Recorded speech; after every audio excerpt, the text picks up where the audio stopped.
اللهم صل على محمد وعلى آل محمد كما صليت على إبراهيم وعلى آل إبراهيم إنك حميد مجيد. اللهم بارك على محمد وعلى آل محمد كما باركت على إبراهيم وعلى آل إبراهيم إنك حميد مجيد. سبحانك لا علم لنا إلا ما علمتنا إنك أنت العليم الحكيم. اللهم انفعنا بما علمتنا وعلمنا ما ينفعنا وزدنا علما. قال الله تبارك وتعالى في القرآن المجيد والفرقان الحميد: أعوذ بالله من الشيطان الرجيم. بسم الله الرحمن الرحيم. قل ما يعبأ بكم ربي لولا دعاؤكم. وقال النبي صلى الله تعالى عليه وسلم: ما من شيء أحب إلى الله تعالى من العافية، أو كما قال عليه الصلاة والسلام. اللهم صل على سيدنا ومولانا محمد وعلى آل سيدنا ومولانا محمد وبارك وسلم وصل عليه. اللهم صل على سيدنا ومولانا محمد وعلى آل سيدنا ومولانا محمد وبارك وسلم وصل عليه.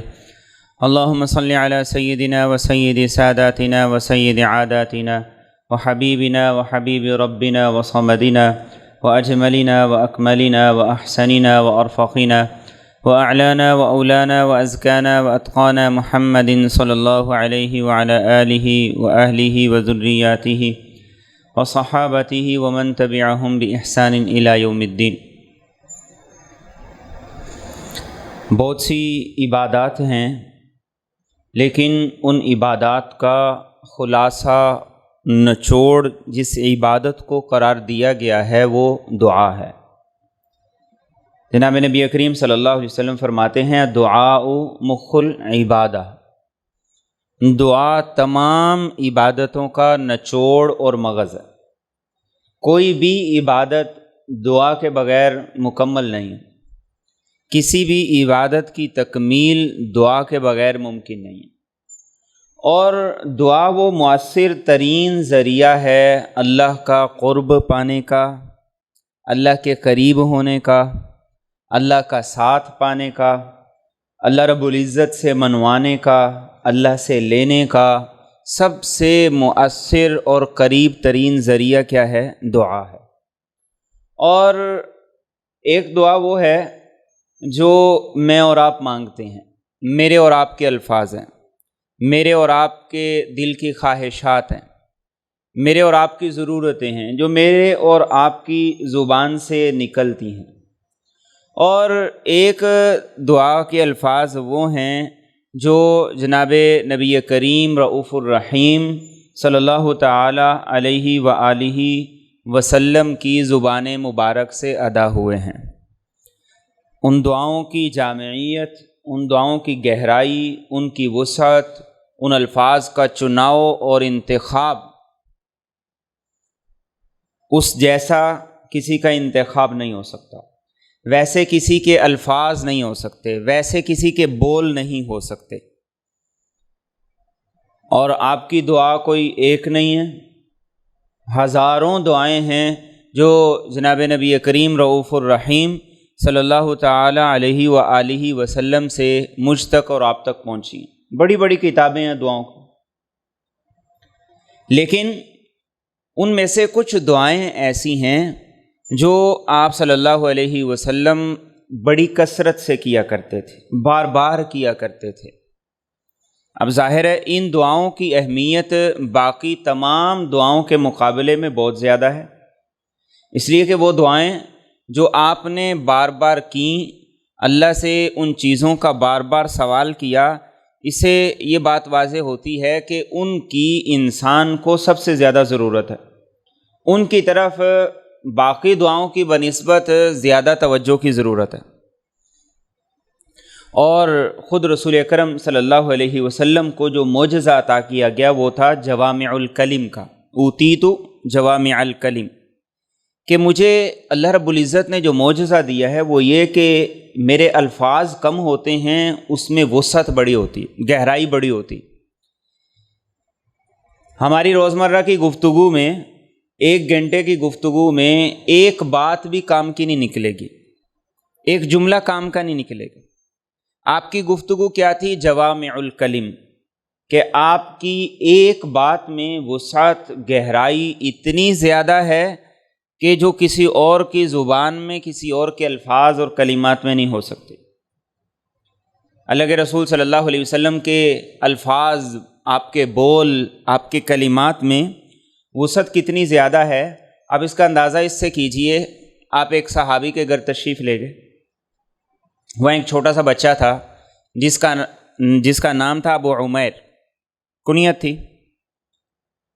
اس نے ایک چھوٹی سی چڑیا پالی ہوئی تھی، اب وہ مر گئی۔ اللہ کے رسول صلی اللہ علیہ وسلم جب تشریف لے گئے تو آپ نے جا کے بس یہ پوچھا، یا ابا عمیر ما فعل النغیر، ابو عمیر یہ تو بتاؤ چڑیا کا کیا ہوا؟ یہ ایک جملہ بولا۔ امام شافعی رحمۃ اللہ علیہ فرماتے ہیں کہ اس ایک جملے سے میں نے 100 مسائل نکالے، ایک جملے سے 100 مسائل نکالے۔ یہ تھی جوامع الکلم۔ اور آپ دعا میں بھی اسی بات کو پسند فرماتے تھے کہ انسان دعا تھوڑی کر لے، لیکن الفاظ کا انتخاب اور چناؤ اچھا ہو، خوبصورت ہو، جامع ہو، لگن سے انسان کر لے، بجائے اس کے کہ انسان کی دعاؤں کے اندر جامعیت نہ ہو۔ اور یہ بات وہ ہے جو دعا کے آداب سے تعلق رکھتی ہے۔ ایک صحابی رضی اللہ تعالیٰ عنہ نے اپنے بیٹے کو دعا کرتے ہوئے سنا کہ وہ یہ دعا کر رہا تھا، اللہم انی اسألک الجنہ ونعیمہا وبہجتہا، اے اللہ میں آپ سے جنت کا سوال کرتا ہوں، جنت کی نعمتوں کا سوال کرتا ہوں، اور جنت کی تر و تازگی کا سوال کرتا ہوں، اور جنت کی اس چیز کا سوال کرتا ہوں۔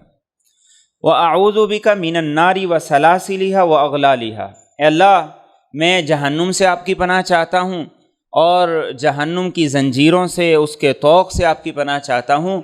تو انہوں نے اپنے بیٹے کو کہا کہ بیٹا، اللہ کے رسول صلی اللہ علیہ وسلم سے میں نے سنا تھا کہ کچھ لوگ ایسے ہوں گے جو دعا کے معاملے میں بھی حد سے تجاوز کریں گے، جیسے تم دعا مانگ رہے ہو یہ حد سے تجاوز ہے، اس لیے کہ اگر تم یہ سوال کرو، یہ مانگو کہ اللہ میں آپ سے جنت کا سوال کرتا ہوں تو جنت ملی تو جو کچھ جنت میں ہے وہ بھی مل گیا، اور اگر تم یہ کہو کہ اللہ میں آپ سے جہنم سے آپ کی پناہ مانگتا ہوں، تو جب جہنم سے پناہ ملے گی تو پھر اس کے ساتھ ساتھ جہنم کے جتنے عذاب ہیں، وہاں کی جتنی تکلیفیں ہیں، ان سب سے بھی خود بخود پناہ مل جائے گی۔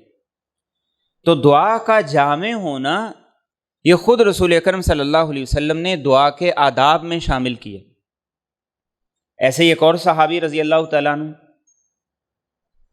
عبداللہ بن مغفل جن کا نام تھا، انہوں نے اپنے بیٹے کو سنا کہ وہ یہ دعا کر رہا ہے، اللہم انی اسألک القصر الابیض عن یمین الجنہ، کہ اللہ جنت کی دائیں طرف ایک سفید محل مجھے عطا فرما۔ اب اللہ کے رسول صلی اللہ علیہ وسلم کے صحابی ہیں، بیٹے کو سن رہے ہیں کہ وہ یہ دعا کر رہا ہے، تو آپ نے اسے کہا کہ بیٹا جب اللہ سے سوال کرو تو جنت کا سوال کرو، جب اللہ سے سوال کرو تو جہنم سے پناہ مانگو۔ میں نے اللہ کے رسول صلی اللہ علیہ وسلم کو یہ فرماتے ہوئے سنا کہ کچھ لوگ ایسے آئیں گے جو 2 کاموں میں حد سے تجاوز کریں گے، 2 چیزوں میں، ایک دعا ہے اور ایک طہارت، وضو اور غسل ہے۔ دعا میں حد سے تجاوز کیا ہے؟ الفاظ زیادہ ہوں اور ان میں وسعت اور گہرائی کم ہو۔ اور غسل اور وضو میں حد سے تجاوز کیا ہے؟ پانی کا ضیاع ہے، ایک ایک عضو کو، ایک ایک جسم کے حصے کو بار بار دھویا جائے، بہت سا پانی ضائع کیا جائے۔ آپ نے ارشاد فرمایا کہ ایسے لوگ آئیں گے، اور اللہ کے رسول صلی اللہ علیہ وسلم نے تو یہاں تک بات ارشاد فرمائی کہ اگر نہر پہ بیٹھ کے بھی وضو کر رہے ہو تب بھی پانی کو ضائع نہیں کرو، پانی کا اسراف نہ کرو۔ یہ وہ دور تھا جب اس بات کا تصور ہی نہیں تھا کہ انسان کی پھیلائی ہوئی آلودگی سے حیوانات کتنے متاثر ہوتے ہیں۔ سمندری مخلوقات ہماری پھیلائی ہوئی آلودگی سے کس قدر متاثر ہوتی ہیں۔ یہ وہ دور تھا کہ آپ نے یہ فرمایا اس وقت کہ نہر پہ بیٹھ کے بھی اگر وضو کرنا ہے تو اسراف نہیں کرنا۔ آج ہم ذرا غور کریں کہ صرف وضو میں اور غسل میں کتنا پانی ضائع کرتے ہیں، اور جس دین میں وضو اور غسل میں پانی کو بچانے پہ زور دیا گیا ہو، وہ اس بات کی کیسے اجازت دیتا ہے کہ روزانہ گاڑیوں کے دھونے پہ اتنا پانی ضائع کر دو، جہاں ایک طرف پینے کو پانی میسر نہیں ہے۔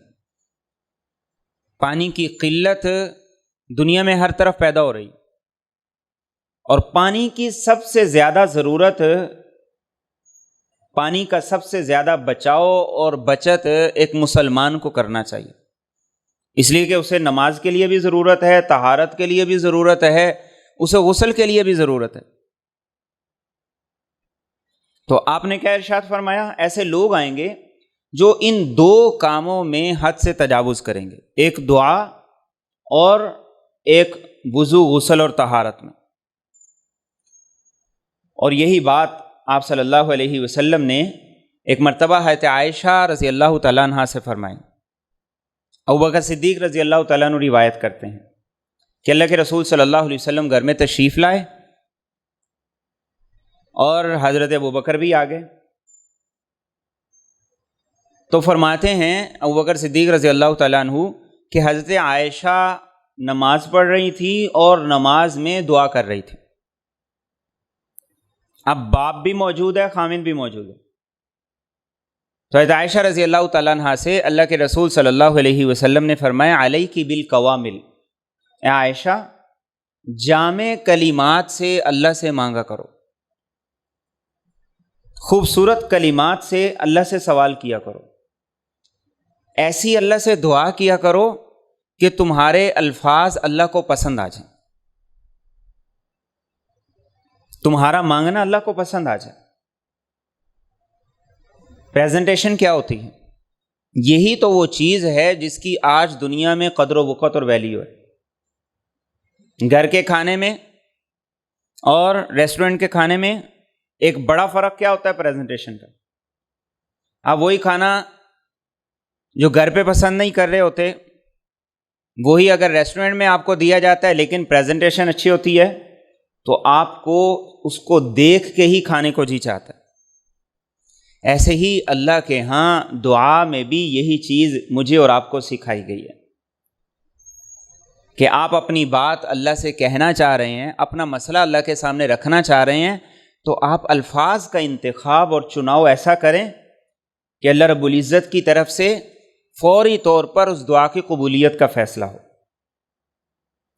اور قربان جائیے جناب نبی کریم صلی اللہ علیہ وسلم پر، آپ نے صرف اتنا نہیں بتایا کہ دعا کے الفاظ اچھے ہونے چاہیے، خوبصورت ہونے چاہیے، جامع ہونے چاہیے، بلکہ آپ نے وہ الفاظ بھی بتائے، وہ بھی سکھا دیے، کام ہی آسان کر دیا کہ انسان کو تگ و دو نہ کرنی پڑے، کوشش نہ کرنی پڑے کہ پتہ نہیں کون سے الفاظ ہیں جو اللہ کو پسند آئیں گے، کون سے کلمات ایسے ہیں جن سے میں مانگوں اور اللہ میری دعا کو قبول کر لے۔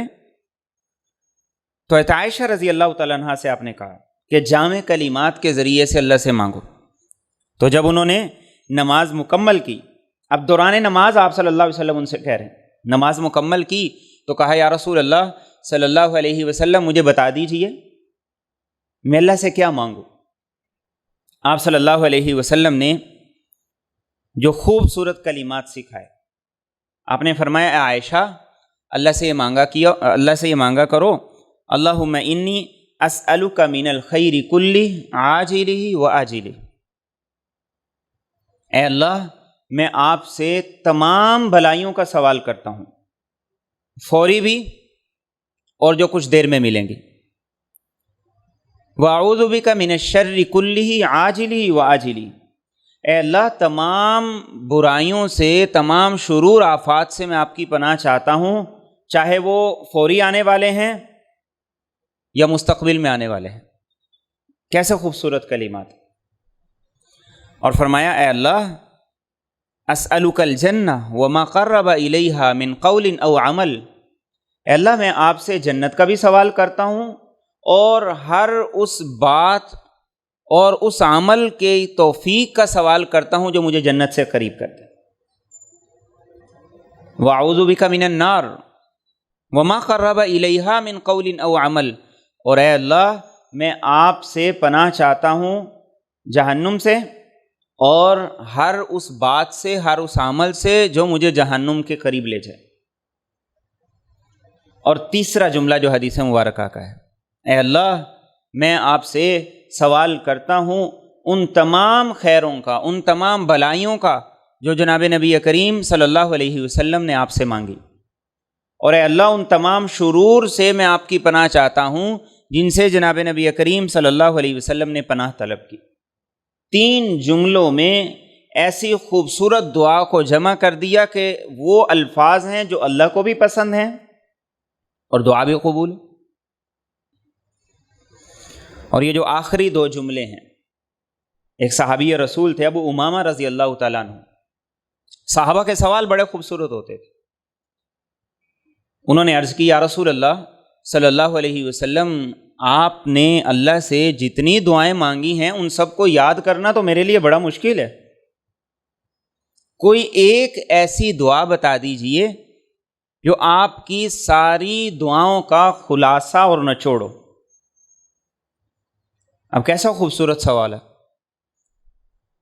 تو آپ صلی اللہ علیہ وسلم نے ابو امامہ رضی اللہ تعالیٰ عنہ سے یہ نہیں کہا کہ ایسی تو دعا ہو ہی نہیں سکتی،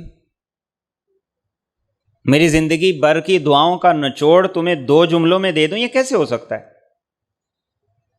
صحابہ نے جب بھی آپ سے سوال کیا اور جیسا سوال کیا آپ اس کے مطابق جواب فوری ارشاد فرماتے تھے۔ کسی کے سوال کو آپ نے کبھی بھی یہ کہہ کے رد نہیں کیا کہ تمہارا تو سوال ہی ٹھیک نہیں ہے۔ اب آپ ایک اور مثال سنیے، اللہ کے رسول صلی اللہ علیہ وسلم سے ایک صحابی نے کہا یا رسول اللہ صلی اللہ علیہ وسلم مجھے نصیحت کریں لیکن مختصر کریں۔ اب آپ صلی اللہ علیہ وسلم تو ویسے ہی بڑی مختصر نصیحت فرماتے تھے، بڑا مختصر خطاب فرماتے تھے، تو آپ نے اسے یہ نہیں کہا کہ یہ کیسے ہو سکتا ہے کہ پورے دین کو میں چند باتوں میں بیان کر دوں، آپ نے اسے بھی جواب دی۔ ایک صحابی آئے، انہوں نے کہا یا رسول اللہ صلی اللہ علیہ وسلم بس ایک بات بتا دیں، ایک بات جس پہ میں عمل کروں تو میں کامیاب ہو جاؤں۔ آپ نے یہ نہیں فرمایا کہ ایک بات سے پورے دین پہ کیسے عمل ہو سکتا ہے، نہیں، ایسی جامع بات ارشاد فرمائی۔ تو صحابہ کے جیسے سوال بڑے جامع ہوتے تھے، آپ کے جواب بھی بڑے خوبصورت ہوتے تھے۔ تو ابو امامہ رضی اللہ تعالیٰ عنہ نے سوال کیا کہ یا رسول اللہ صلی اللہ علیہ وسلم ایک دعا بتائیے جو آپ کی ساری دعاؤں کا نچوڑ ہو، بس میں وہ اللہ سے مانگا کروں۔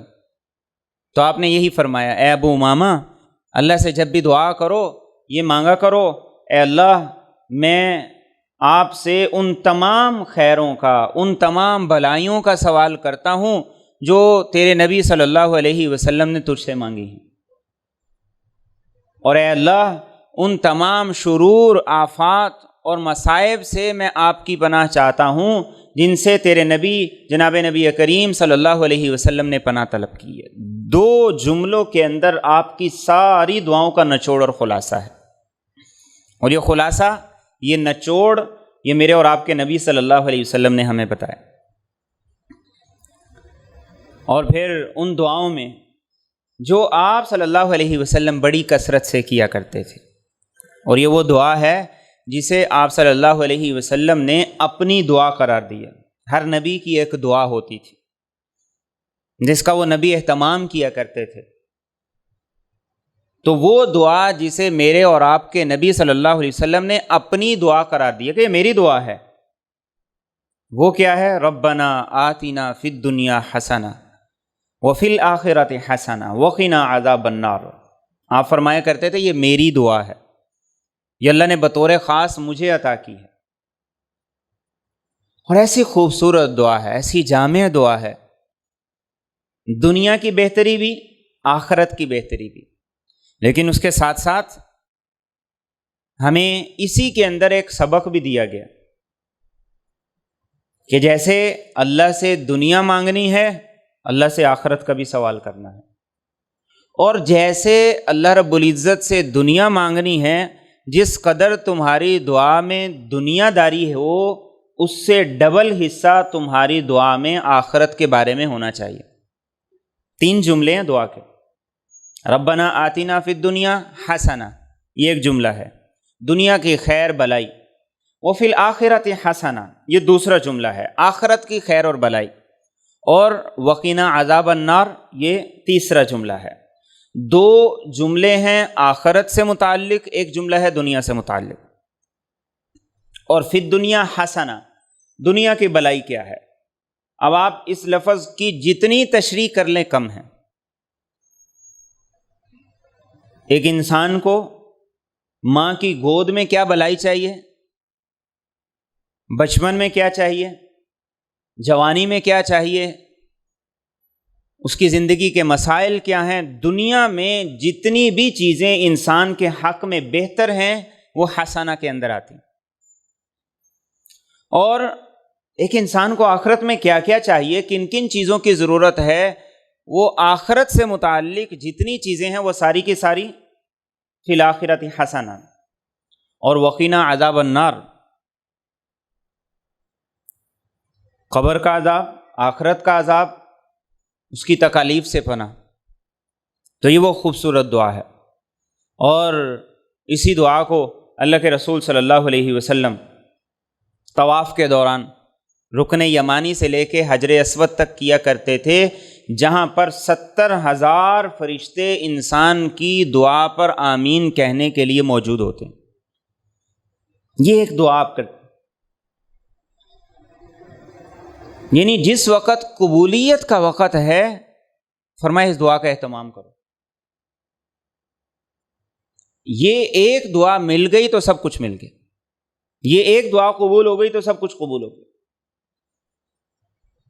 اور وہ دعا جو آپ صلی اللہ علیہ وسلم بڑی کثرت سے کیا کرتے تھے، ان میں ایک دعا یہ تھی، یا مقلب القلوب ثبت قلبی علی دینک، اے دلوں کو پلٹنے والی ذات، میرے دل کو اپنے دین پر ثابت قدمی عطا فرما۔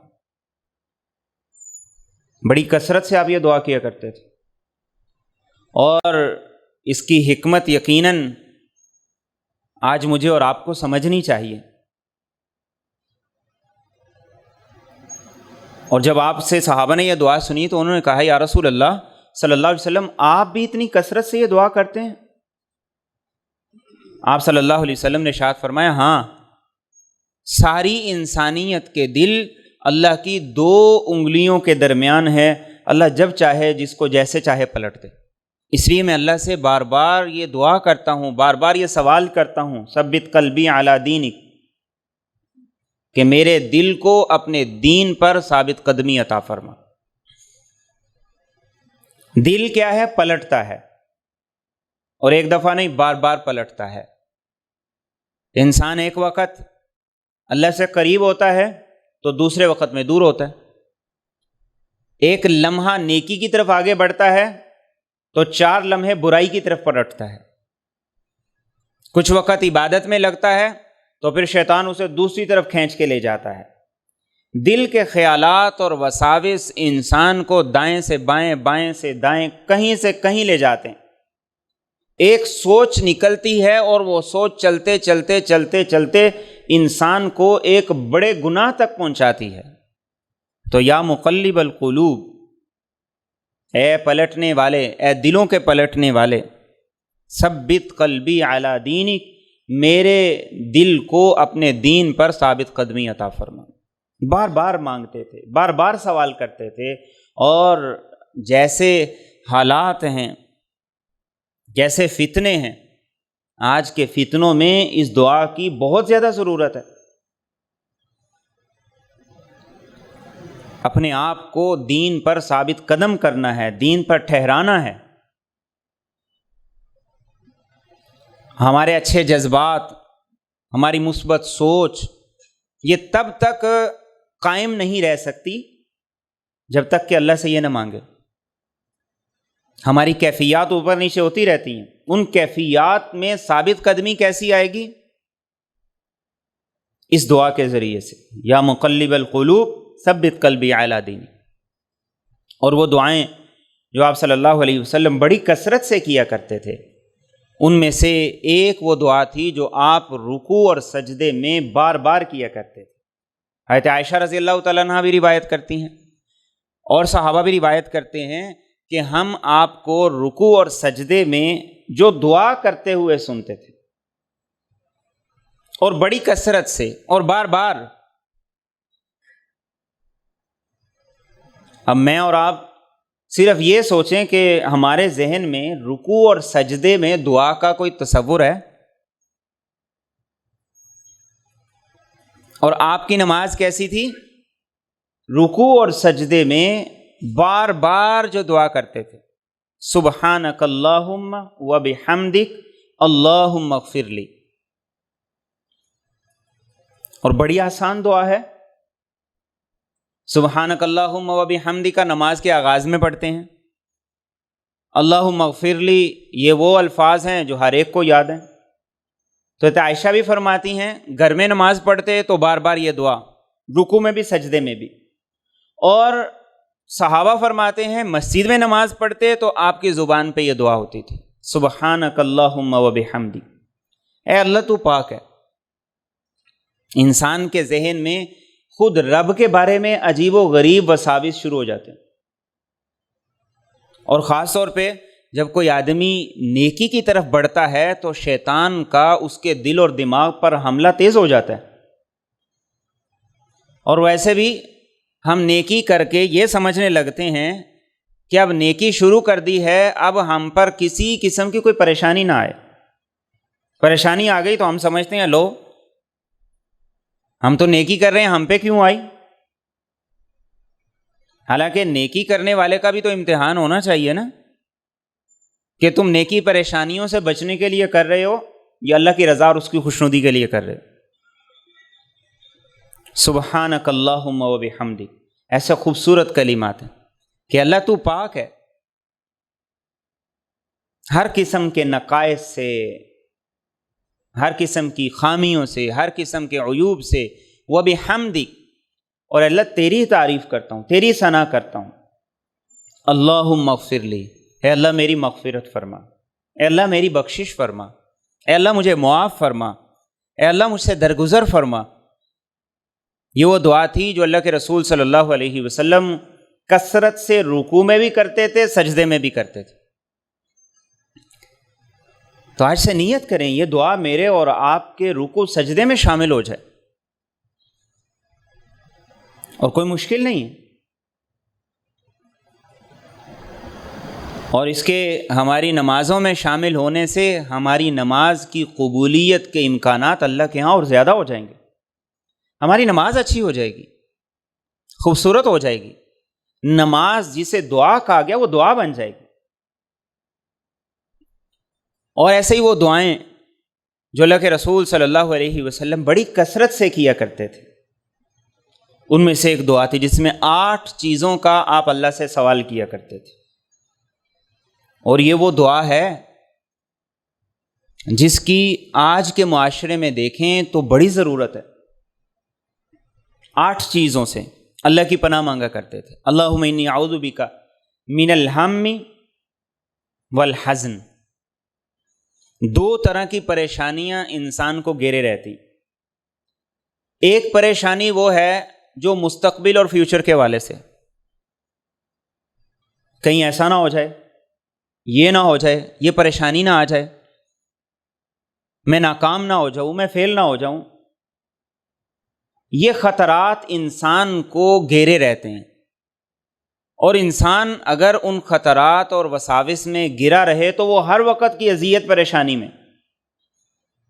تو آپ کی اس دعا میں پہلا لفظ، پہلا جملہ کیا ہے؟ اللہم انی اعوذ بک من الہم۔ اے اللہ وہ پریشانیاں جو مجھے اپنے مستقبل سے متعلق ہیں، لگتی ہیں کہ ایسا نہ ہو جائے، وہ نہ ہو جائے، اپنے بارے میں، اپنی اولاد کے بارے میں، اپنے کاروبار کے بارے میں، اے اللہ ان پریشانیوں سے مجھے نجات عطا فرما۔ والحزن، کچھ پریشانیاں وہ ہیں جو انسان کے ماضی سے متعلق ہیں. کوئی نقصان ہو گیا، کاروبار میں نقصان ہو گیا، کوئی پریشانی آئی تھی، کوئی مسئلہ بن گیا تھا. اب بسا اوقات وہ پریشانی انسان کے دل و دماغ اور لاشعور میں ایسی گھس جاتی ہے کہ انسان کا پیچھا ہی نہیں چھوڑتی. تو آپ کی دعا میں دوسرا لفظ یہ تھا والحزن، کہ اللہ جیسے میں آپ سے مستقبل کی پریشانیوں اور تفکرات سے آپ کی پناہ چاہتا ہوں، ایسے ہی گزشتہ زمانے ماضی کے بارے میں میرے دل میں جتنے خیالات پریشانیاں ہیں ان سے بھی آپ کی پناہ چاہتا ہوں. آج یہ دو ہی قسم کے تو خطرات ہیں. کل کیا ہو جائے گا؟ ہر انسان پریشان ہے. اولاد کے بارے میں، اپنے بارے میں، اپنے کاروبار کے بارے میں، اپنے گھر بار کے بارے میں، اور کچھ سابقہ مسائل ہیں جو انسان کو گن کی طرح کھا رہے ہیں. تو دونوں سے اللہ کی پناہ مانگے گی. وَأَعُوذُ بِكَ مِنَ الْعَجْزِ وَالْكَسَلِ، اسباب ہیں، وسائل ہیں، پیسہ ہے، سب کچھ ہے، انسان بے بس. یہ بے بسی ہے. تو فرمایا کہ اے اللہ میں بے بسی سے آپ کی پناہ چاہتا ہوں کہ جب سب کچھ ہو اور کچھ ہو نہ پائے، کوئی ایسی آفت آ جائے، کوئی ایسی پریشانی آ جائے کہ میں لاچار ہو جاؤں، مجھے کوئی راستہ نہ ملے. تو اے اللہ میں ایسی بے بسی سے آپ کی پناہ چاہتا ہوں کہ انسان ہاتھ پاؤں مارے بھی اور کچھ ہو بھی نہ، محنت کرے بھی اور رزلٹ اور نتیجہ صفر آ جائے. اور چوتھی چیز کیا ہے؟ والکسل. بیماریوں میں سب سے بڑی بیماری سستی، کہ انسان کسی کام کو کرنے کا ارادہ ہی نہیں کرتا. انسان کسی کام کے بارے میں سوچتا رہتا ہے، اچھا کل یہ کروں گا، پرسوں یہ کروں گا، اور پھر یہ کروں گا، پھر یہ کروں گا، اور سوچتے سوچتے سوچتے سوچتے اس میں اتنا وقت لگا دیتا ہے. اگر وہ کام کر لیتا تو اس میں وہ تو وقت نہ لگتا. یہ کیا ہے؟ یہ سستی ہے کہ زندگی بھر، ہفتہ بھر، مہینہ بھر انسان پلان کر رہا ہے، بس یہ کرنا ہے کرنا ہے کرنا ہے کرنا ہے، لیکن کر نہیں پا رہا. وجہ کیا ہے؟ وجہ یہ سستی ہے. تو آپ صلی اللہ علیہ وسلم اس سے بھی اللہ کی پناہ مانگا کرتے تھے. جب یہ سستی اندر سے نکل جائے گی، انسان دین اور دنیا دونوں کے لیے چاقو چوبند ہو جائے گا. اور یہ سستی ہی ہے نا انسان کو دنیا کا چھوڑتی ہے، نہ دین کا چھوڑتی ہے، نہ دنیا کا کرنے دیتی ہے، نہ دین کا کرنے دیتی ہے. وَأَعُوذُ بِكَ مِنَ الْجُبْنِ وَالْبُخْلِ، اے اللہ بزدلی سے میں آپ کی پناہ چاہتا ہوں. بزدلی سے بڑی مصیبت کوئی نہیں، بزدلی سے بڑا عیب کوئی نہیں. اور یہ بزدلی یہ نہیں ہے کہ جہاد میں جانا ہے، جان دینی ہے، ایسا تو ہماری خوابوں میں بھی نہیں آتا. بزدلی کیا ہے؟ صحیح بات کہنے کا موقع ہے اور آپ لیٹ گئے، بولنے کا موقع ہے آپ خاموش ہو گئے، کسی ظالم کا ہاتھ پکڑنے کا موقع ہے اور آپ منہ پھیر کے، رخ پھیر کے دائیں بائیں ہو گئے. یہ ہے بزدلی، کہ انسان صحیح کو صحیح نہ کہہ سکے، غلط کو غلط نہ کہہ سکے، انسان سچ کا ساتھ نہ دے سکے، انسان برائی کے خلاف کھڑا نہ ہو سکے. یہ بزدلی ہے. اور چھٹی چیز کیا ہے؟ والبخل، کنجوسی. کنجوسی کا تعلق صرف پیسے سے نہیں ہے، کنجوسی کا تعلق آپ کے رویے سے بھی ہے، کنجوسی کا تعلق آپ کی زبان سے بھی ہے. آپ سے کوئی آدمی مشورہ لینے آتا ہے، آپ اسے صحیح مشورہ نہیں دیتے، یہ بھی کنجوسی ہے. آپ سے کوئی رائے لیتا ہے، آپ اسے صحیح رائے نہیں دیتے، یہ بھی کنجوسی ہے. اور کوئی تعریف کا حقدار ہے، آپ اس کی تعریف نہیں کرتے، یہ بھی کنجوسی ہے۔ بڑا وسیع لفظ ہے۔ اے اللہ میں بزدلی سے آپ کی پناہ چاہتا ہوں، اور بزدلی اور بخل دونوں ساتھ ساتھ ہیں۔ سخی آدمی بزدل نہیں ہوتا، بخل کا تعلق بھی بزدلی سے ہے، اور بز فارسی میں کہا جاتا ہے بکری کو۔ جانور عید کے دنوں میں تو لیتے ہی ہیں، بیڑ پہ جس وقت بارش پڑتی ہے تو وہ تھوڑا سا اپنے آپ کو ہلاتا ہے، سارے پانی کے قطرے نیچے، وہ پھر فریش، جتنا مرضی اسے دھوپ میں کھڑا کر دو، بارش میں کھڑا کر دو۔ بکرا کیا ہوتا ہے؟ تھوڑا سا پانی اوپر پڑا نہیں، بیمار ہوا نہیں۔ یہ ہے بزدلی۔ تو اے اللہ میں دو چیزوں سے آپ کی پناہ مانگتا ہوں، ایک بخل سے اور ایک بزدلی سے۔ وَأَعُوذُ بِكَ مِنْ غَلَبَةِ الدَّيْنِ وَقَهْرِ الرِّجَالِ۔ اے اللہ قرضہ اتنا چڑھ جائے کہ میرا سب کچھ دے کے بھی جان نہ چھوٹے، اس سے میں آپ کی پناہ چاہتا ہوں۔ قرضے سے اللہ کے رسول صلی اللہ علیہ وسلم ویسے پناہ طلب کیا کرتے تھے، لیکن انسان حالات میں ایسا پھنس جائے، ایسی پریشانی آ جائے، ایسی مشکل آ جائے کہ انسان کو اس سے نکلنے کا کوئی راستہ نہ ہو، بے بس ہو جائے۔ اخبارات میں ہم پڑھتے رہتے ہیں کہ ایک آدمی صرف وہ کس وجہ سے خودکشی کر رہا ہے؟ بجلی کا بل اتارنے کے پیسے نہیں، غلبۃ الدین۔ اتنا قرض لے لیا، مسلسل لیتے لیتے لیتے لیتے کہ اب اس کی ادائیگی کی کوئی صورت ہی نہیں ہے، نکل ہی نہیں رہی۔ ایک طرف اخراجات ہیں، ایک طرف آمدن کم ہے، تیسری طرف مسائل ہی مسائل ہیں۔ غلبۃ الدین، اے اللہ میں اس سے آپ کی پناہ چاہتا ہوں۔ وقہر الرجال، لوگوں کے بے جا تسلط سے، کہ لوگ بلا وجہ میرے پہ چڑھائی کریں، میرے پہ غالب آ جائیں، اللہ میں اس سے آپ کی پناہ چاہتا ہوں۔ تو یہ 8 چیزیں ہیں جن سے آپ صلی اللہ علیہ وسلم بار بار اللہ سے، ان 8 چیزوں سے، وہ 8 چیزیں ہیں کہ اللہ کے رسول صلی اللہ علیہ وسلم ان 8 چیزوں سے اللہ کی پناہ مانگا کرتے تھے۔ اور بار بار ابو امامہ رضی اللہ تعالیٰ عنہ اب مسجد میں آئے تو دیکھا ایک صحابی بیٹھے ہوئے ہیں۔ آپ نے پوچھا کہ نماز کا وقت تو نہیں ہے، جو پریشان لگ رہے ہو، کیوں بیٹھے ہو؟ کہ یا رسول اللہ صلی اللہ علیہ وسلم، حالات نے گھیر لیا ہے، قرض اتنا چڑھ گیا ہے کہ پریشانی ایسی تھی، میں نے سوچا کہ اس وقت میں جاؤں تو کہاں جاؤں، میں مسجد میں آ کے بیٹھ کے۔ تو آپ نے کہا کہ ایسی دعا سکھا دوں کہ اگر پہاڑ کے برابر بھی قرضہ ہو تو وہ ادا ہو جائے۔ انہوں نے کہا جی ہاں ضرور سکھائیے۔ اللہ کے رسول صلی اللہ علیہ وسلم نے یہ دعا سکھائی جس میں ان 8 چیزوں سے اللہ کی پناہ مانگی گئی ہے۔ ابو امامہ کہتے ہیں کہ میں نے سچے دل سے اس دعا کا اہتمام شروع کیا، اللہ نے میرے سارے کے سارے قرضوں کا انتظام کر دی۔ یقین کی بات ہے، مانگنے کی بات ہے۔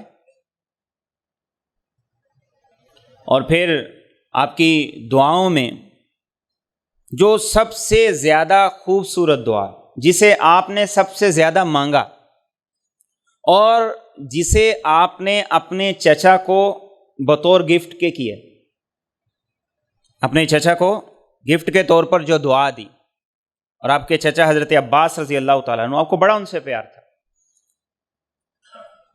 وہ آئے، کہا یا رسول اللہ صلی اللہ علیہ وسلم مجھے کوئی ایسی دعا بتا دیں کہ میرے کام بن جائیں۔ آپ نے کہا کہ اے میرے چچا، اللہ سے عافیت کا سوال کرو۔ چلے گئے، کچھ دن گزر گئے، پھر آئے، یا رسول اللہ صلی اللہ علیہ وسلم کوئی ایسی دعا بتا دیں میرے سارے کام بن جائیں، رہے کچھ نہ۔ تو آپ نے فرمایا کہ اے میرے چچا، اللہ سے عافیت کا سوال کرو۔ کچھ دن اور گزر گئے، پھر آئے، تسلی نہیں نہ ہوئی کہ ایک ہی تو لفظ مل رہا ہے، یا رسول اللہ صلی اللہ علیہ وسلم کوئی دعا ایسی بتا دیں کہ بس بیڑا پار ہو جائے۔ آپ نے کہا کہ میرے چچا، اللہ سے عافیت کا سوال کرو، یہ مل گئی تو دنیا اور آخرت کی ہر نعمت مل جائے گی۔ ایک لفظ ہے عافیت۔ عافیت کیا ہے؟ دل اور دماغ کا سکون۔ عافیت کیا ہے؟ ہر پریشانی سے تحفظ اور بچاؤ، ہر پریشانی سے تحفظ اور بچاؤ۔ یہ کہیں سے نہیں مل سکتی، کہیں سے خریدی نہیں جا سکتی۔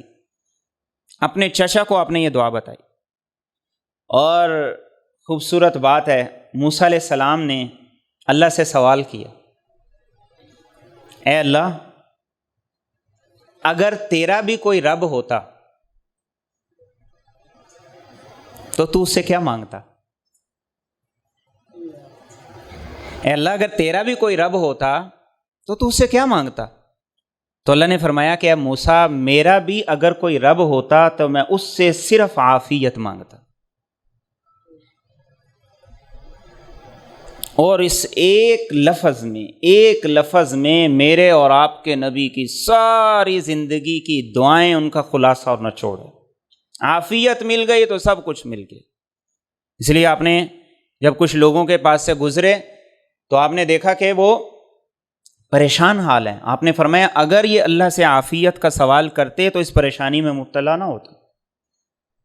اور ایک حدیث میں یہ ارشاد فرمایا کہ ایمان کے بعد، کلمے کے بعد سب سے بڑی چیز اللہ سے عافیت کا سوال کرنا ہے۔ اور ایک حدیث مبارکہ میں فرمایا یقین کے بعد سب سے بڑی چیز اللہ سے عافیت کا سوال کرنا۔